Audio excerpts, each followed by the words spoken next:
in it there's an analysis of NAFTA, but I did write it in '94.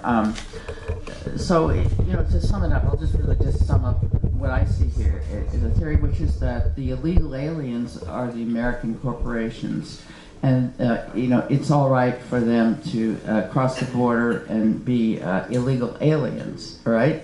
And then, but it's not. It's all okay for capital to follow labor, cheapest labor, but it's not okay for labor to follow capital, and that's just a little way of understanding it in one sentence, right? Okay. So what is your question? That isn't a question, it's a comment after writing this book. Yeah, I think that's a good summary. Thank you. All right, here we go. I'm just reminded by your discussion of Morena that they had some kind of electoral coalition with a right-wing party. If you know anything about that, a very tiny little... There was a small religious part. Is that what you were referring to? Yeah. Yeah, so those were some of the alliances that I was kind of alluding to. So they made alliances with groups that we would probably consider, in the United States context, to be, religious right. The formation of the religious right in Mexico hasn't happened in quite the same way that it has here. It's a little different, particularly in the south of the country. You can be an evangelical Christian, which is a relatively new thing in Mexican history. It's been a Catholic-dominated country for many, many years. But the evangelicals have made serious inroads, and some of them are, they are not entirely tied to the right, the way it's happened here. So. But it's messy, and that abortion politics and all those kinds of issues are sort of in play there. As I understood, it was kind of a way of his gaining some kind of rural appeal that he absolutely, it's a way of consolidating a broad coalition, which after the election fraud of 2006 and the close election in 2012. He was determined, and the party was determined, we're not going to let this go down again. We're going to build the kind of coalition that's unstoppable. Hi, I'd just like to thank you. They were both very excellent presentations and certainly stimulated my mind on a Sunday morning. I have a question. As I understand it, there is quite a large group, not just of Zapatistas, but other indigenous groups and peasants who are protesting against AMLO's mega projects that he's making decisions on with no consultation of the communities and that are very threatening to the environment. I was wondering if you could expand a bit on that, please. Yeah, and that is really one of the issues where the rubber hits the road. The so-called mega projects have been something they used to be called, and people in this room may remember the term the Plan Pueblo Panama, because that was the the neoliberal governments, 20 years back, were trying to push something like that. What a lot of the indigenous groups in the south of Mexico in particular fear is that AMLO's projects are simply a reincarnation of that Mesoamerican plan. So that would include Central America and Mexico. Next week, AMLO is scheduled to release his plan. And he made a few days, he said, in 10 days I will release it. That was like 7 days ago. The plan for the region. So people are going to be watching that very closely. And the kinds of mega projects that people have been worried about, and one in particular that's been called out was the Tren Maya, the Mayan train that would connect a lot of the beautiful archaeological sites that Roger was, showing people that are also tourist sites. So they want to build that Mayan train so that people can go in and expand the tourism industry in that region. A lot of local people are very opposed to that. And AMLO has said that he will do referendums on a lot of these issues, consultative referendums. But what we've seen of that process so far is that those referendums are kind of quasi-electoral. They're not, they're more, yeah, it's hard. They're not really sufficiently participatory to be a mandate, and it could be easily manipulated. So people are concerned about that. They're also worried that when they're talking about tree planting it's going to be, that's one of the parts of the mega projects is, massive amounts of trees being planted, something like, the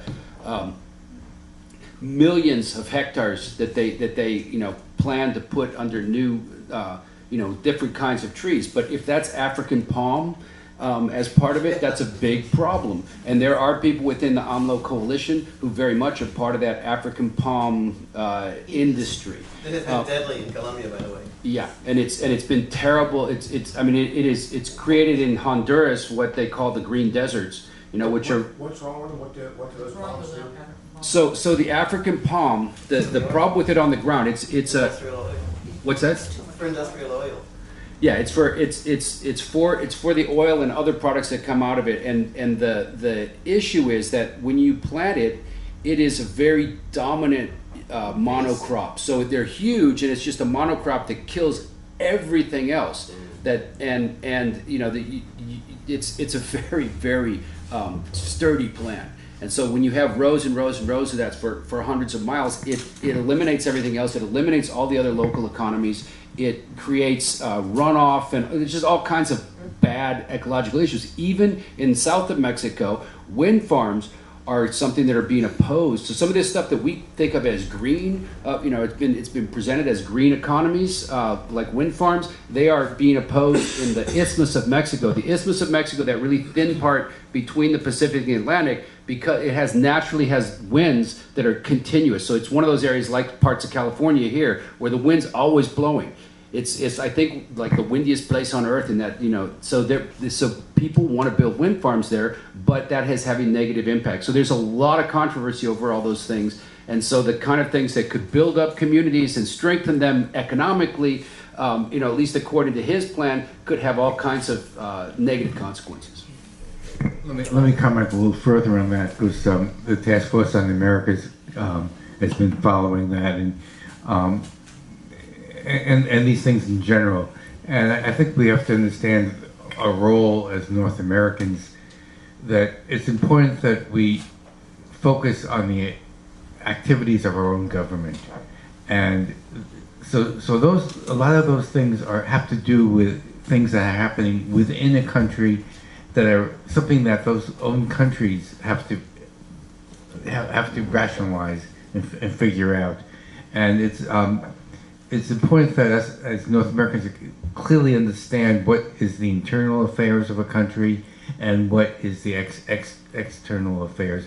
Because sometimes what happens is, let's say the projects are really bad, but they're used by the right wing to attack the overall project of social welfare. So they're complicated issues, and I think we should be careful as North Americans not to jump on the bandwagon and say, oh, we're against this and against that. We have enough environmental issues here, and we should allow the Mexicans to kind of resolve some of them their own. Yeah. Is there any movement in Mexico to decriminalize drugs? The way, say, Portugal did, and a lot of other countries have much more. Oh, I don't know if that's better or not. It's working. Is there any movement to decriminalize drugs there the way that's been done successfully in other countries? Yes, there is. Right now there's legislation in the Mexican Congress that's to a large degree modeled on what we've done in California around marijuana legalization. So that is something that has been supported rhetorically, at least by the president, and so that is in play right now. In fact, Roger asked me to mention we're going to do a presentation, a webinar online. It's we had announced it for this week, but it's actually going to happen the first week of June. But what we're going to do in that webinar is bring on one of the people who's involved in drafting that legislation in the Mexican Senate. She's from an external player, but has been involved in drug policy reform at a very, very profound level. And we're bringing another person onto that conversation named Laura Carlson. Some of the people in the room may know her. She's a really excellent commentator on Mexico and knows of the issue of the Merida plan at great depth, and it's kind of been one of her specialties. So she's going to be on the call, as is, we've invited the head of the Drug Policy Alliance, the new director of the Maria McFarland of the Drug Policy Alliance, and someone who a guy named Bill Hing, who's a professor of law at USF, who founded the Immigrant Legal Resource Center. So we're going to try and bring all those issues together, because we think that those issues, the issues of drug regulation, drug legalization, decriminalization, are intimately tied with the questions of immigration and what's pushing people out of communities. And they're also intimately tied to the question of the U.S. military plans that are being imposed on Mexico. And while I agree very much with Roger that as people from North America, we don't have a right to go and judge people in our terms, but I do think it's important to watch what's happening in terms of how the Trump administration is putting pressure on the Mexican government. So far, in the first 6 months of being in office, López Obrador has not said much directly to Trump.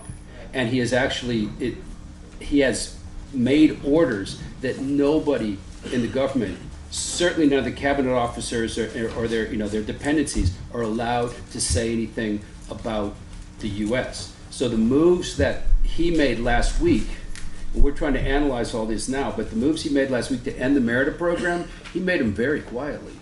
And he didn't do it in a way that was like finger pointing at the U.S. What that means, not sure, but it's on the issue of immigration where the greatest concern is right now, because, basically Trump said, get rid of the caravans, get rid of these people coming from Central America, or I'm going to do all kinds of horrible stuff. And you know that I will, because I'm horrible. And that, that's basically what they've been saying. We're going to close down the border. That was the explicit threat. Nobody quite believes that they really do that, but the Mexicans have responded, apparently, by really breaking up the caravans in a physical way. Instead of doing what they had said they would prior to taking office, which was to find aid, give people work permits, temporary work permits, help them to have decent physical conditions, medical care, that kind of thing.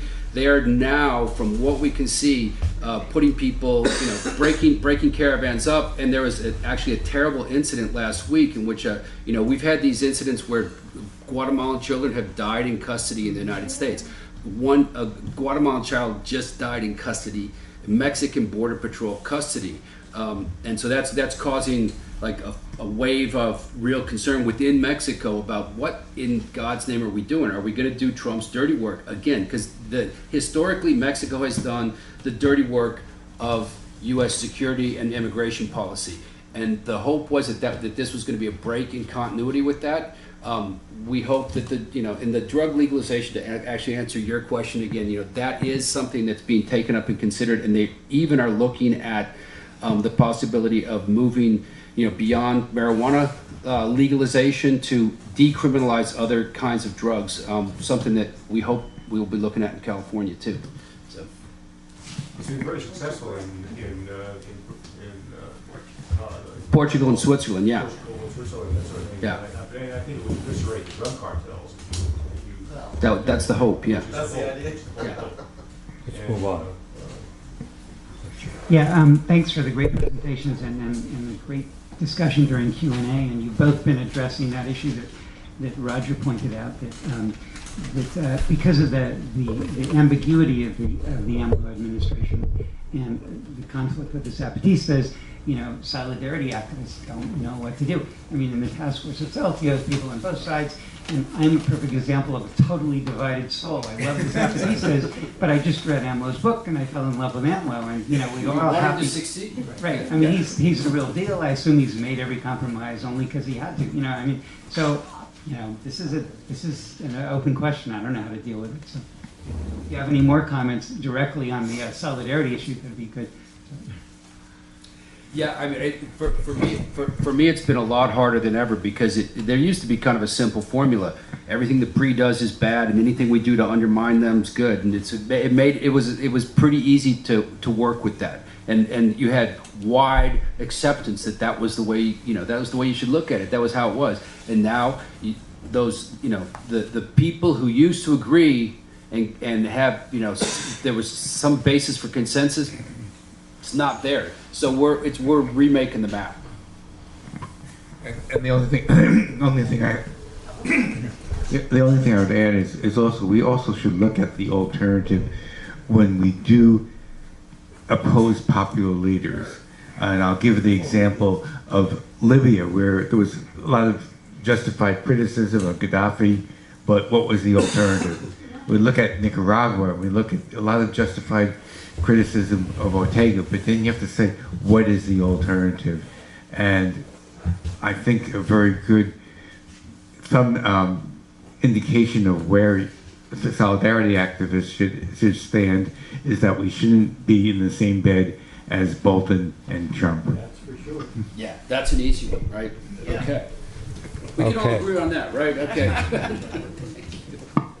Can I have a, okay, I don't know if this is working, but. It is working. I can speak very loud, you can't. Just go ahead and talk into the microphone. Okay, I have to use it. I have a schoolyard voice, but what can I say?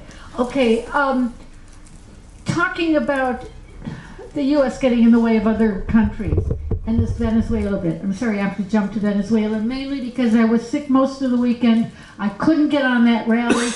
How was that rally? Great, very rainy but good. Many people there? Yeah. 100? 100 people? Maybe around. Oh my God. I heard there was a little more. No, yeah. Oh my God. I got. Richard Becker, who counts, said that there were 75 people. It was considering I mean, it was torrential rain, so we thought it was a very successful rally. Very good talks. Alice spoke there, and it was important to get out there. Because I got notices from 6 or 7 different sources to tell me to go there, and I was in bed. Okay. You want this? Who else wants this? Okay, now we'll take the second round. Okay, come back to me. Well, there's some people who want to. Oh, well, if they haven't spoke, okay, but she didn't get, Oh, no. that's what you wanted. Did you want to? Anybody who has not spoken yet wants to? Well, I'll ask my usual question. Okay, oh, sorry. Has Yeah. the AMLO government sort of revealed its sort of geopolitical orientation? It's opposed the war against Venezuela, I know, and I assume it's still friendly with Cuba, but beyond that, anything else you can tell us about that? That's a good summary right there. In terms of Venezuela, they invoke the Estrada Doctrine, which is the doctrine of no intervention. It's a historical thing in Mexico, but has not been really respected lately, and so it's a very important factor in the thus far, the government in Venezuela not being crushed, because they were part of, as a conservative government, seen as conservative in the region. Mexico's government was included in the Lima Group, which is the group that tried to come out and say Maduro should go, and Mexico stepped out and broke the consensus on that. So that has been one of the big gains. The relationship with Cuba has not gotten talked about much, but it is stable and probably better than it was under recent governments, although I don't know that for a fact, but it certainly has been no rollback on that. And then as far as like the geopolitical interests in general, they really haven't shown their hand as far as I know. And never do. Okay, well, I really want to thank you. This was a superlative talk. I'm really proud of our little institution and the folks we invite here. And so there's so much that gets me thinking about this. But one of the things is what Roger said, that, in terms of what's going on in their countries, people need to determine for themselves. And most of all, they don't want the United States and our military and our CIA to go in there and start butting into their business. So I think that's a really fundamental point. And I have a quote here from some stuff we got from Veterans for Peace, but I'll pass over that. But I also want to sort of say that the other side of that is there's so much intertwining here. For example, the immigration issue is not something that can be handled internally, because as we know, that is, the source of that is U.S. policy towards other countries. So, you know, it's something we need to think about. And then I keep going back to Dr. King's Beyond Vietnam speech. I tend to look at everything through the lens of Vietnam. But what he said there is we need a radical revolution of values here in the United States. And it's not just that we need to quit butting into other people's affairs, but we need to change things here in the United States, and a radical revolution of values or whatever else you got. So. For sure. Okay, so who has not spoken? Who has not spoken yet? Who wants to say something? Okay, that's me now. Next. Fair is fair. Okay. Is it 12:30 yet? No, we have plenty of time for you. Okay. I'll put up the. I have a question. What about the Communist Party in Mexico, and it's the oldest Communist Party in the hemisphere, and so I never hear of them. And what is their relationship with both this party, ruling party, and also with the Zapatistas? If you can tell us something about that. You don't hear much about the Communist Party in Mexico. The PSUM, they haven't had a profile. They're no longer on the ballot. So there's not much of a relationship because they're not really a big presence. You know, I wish there were a consolidated left presence in Mexico that could be relied on for analysis and, you know, all of that. But it's you know, if you can tell me more, I'd like to know. But they really don't have much of a profile, as far as I've seen. Okay, I just wanted to ask a couple of things. One thing about the drugs again. Could it be possible that I understood that all heroin is coming from those poppy, almost all of it from those poppy fields. Could it be possible that they're buying it from them or whatever, it's coming into, and then they're making their heroin out of it? That's my first question. And the second one is about the wind. You said that that wind is doing bad things, the windmills. And you didn't say why, and I'm a little curious because I've been sort of for solar power and wind power myself. Sure. And I just want to say one more thing, and it's just little, but please look at my sign back there. We're going to start having getting together every Friday for Chelsea Manning to save her life, and we're going to be every Friday at noon, and it's on the thing back. No, it's not there. It's on my little sign. Where it is, it's going to be at MacArthur, and it's in Oakland, MacArthur and Fruitvale, every noon on Friday. And we're going to try to be building this big because we got to save her life. They're trying to, they put her back in jail again. Just wanted to say that too. And I'd like those questions answered. Sure, I'll do my best. Now, the heroin question. There's heroin cultivation in Sinaloa. There's heroin cultivation in Guerrero. There's heroin cultivation in Michoacan. This is just a fact, and it's been that way for a long time. And in recent years, that heroin production has increased dramatically. And a lot of the people, like right in Indianapolis and other towns in the Midwest, it is the brown heroin from Mexico. That's what characterizes it on the street. Is a major presence. So there's just no question about that. There's other routes. There's other ways that opioids coming in. There's the big crisis with the artificial opioids that are is happening now. But that's a real thing, and it really is coming from Mexico. And that's not someone trying to plant it on the Mexicans. It's real. Poppy fields in Mexico too. Major Okay, that's what poppy cultivation in all those states that I said: Sinaloa, Guerrero, Michoacan, along the coast there in Mexico is great conditions for heroin, for poppy cultivation, and it's there, and it's been there for a long time, since the early days of the Sinaloa cartel and all of these operations. So it's a big deal in Mexico. As far as the wind, that whole debate about wind power and like local people, it's very complicated. It's kind of like the debate around AMLO. You love part of it. You like the renewable energy that's coming in, but there are impacts on local communities. I don't have time to get into the all of it. Some of it's noise. Some of it's the power lines, the birds, of course, because those are migration routes. The wind also brings the birds through. So there's a number of different aspects of that are where it's very mixed, and it's not all good. What was the last question? I don't remember Okay, all right. Following on with this discussion on narco, not only is neoliberalism and the U.S. economy controlling Mexico, but also a big part of the economics is the narco industry.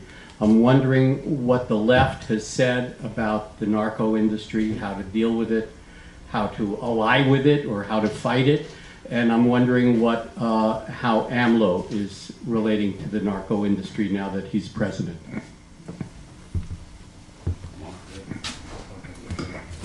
So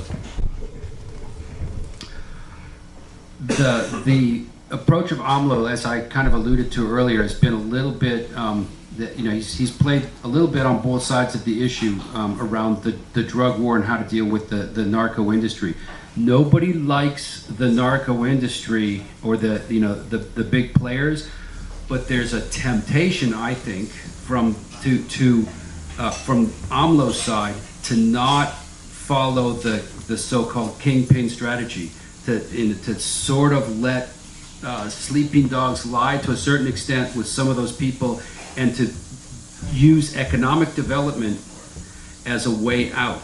Will that work?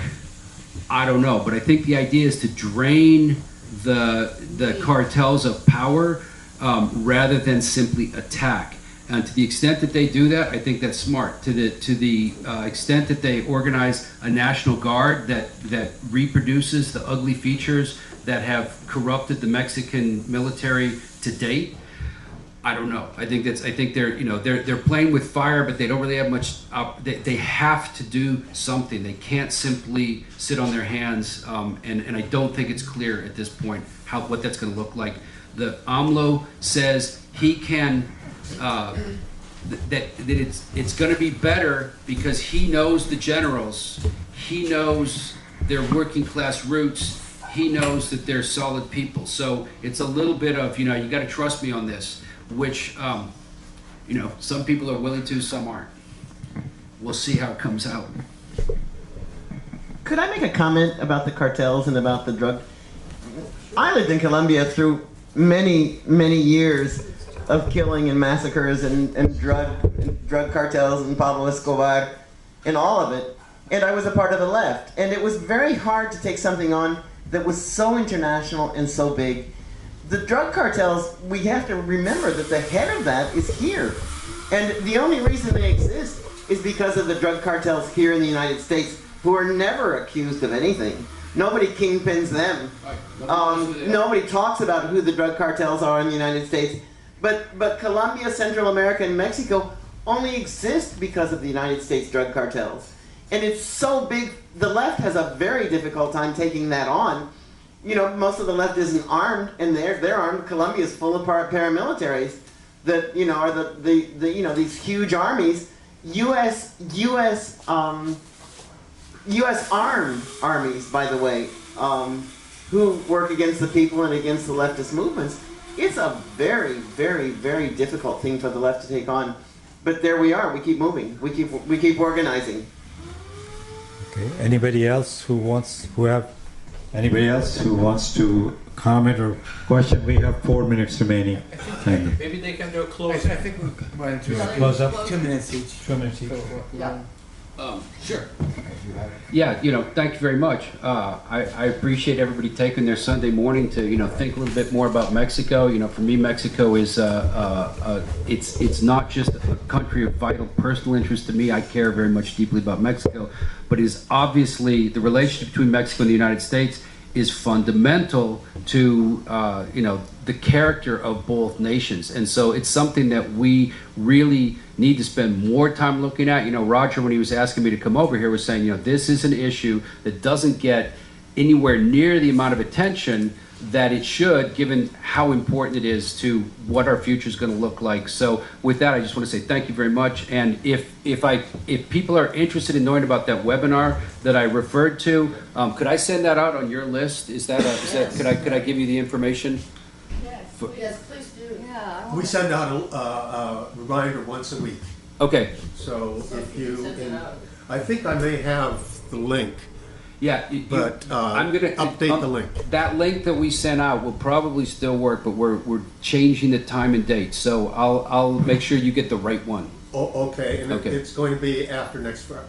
It's going to be either June 3rd, June 4th, or June 5th, and tomorrow morning I'll know which one. Okay. Yeah. Send it out once a week. Okay. We'll put it on the task force. We'll put it on the task force too. So yeah, and so I'll just underline what you said, Ted, because that's really the take-home message that as a left, Mexico has a certain amount of invisibility. I think we have to pay more attention to left Mexico. We have to have more solidarity with it. We have to have more organizational connections here in the Bay Area. We have a Haiti group, we have a Venezuela group, but we don't have a Mexico group. So there's a lot of work that we need to do on the ground right here. I want to thank you for coming out, and I want to thank Ted both for a brilliant presentation. I mean, we just got someone who's really integrated a lot of knowledge about Mexico from a leftist perspective, which is very hard to get. And he saved my bacon because I don't have a clue about some of these questions. So thank you very much for coming out.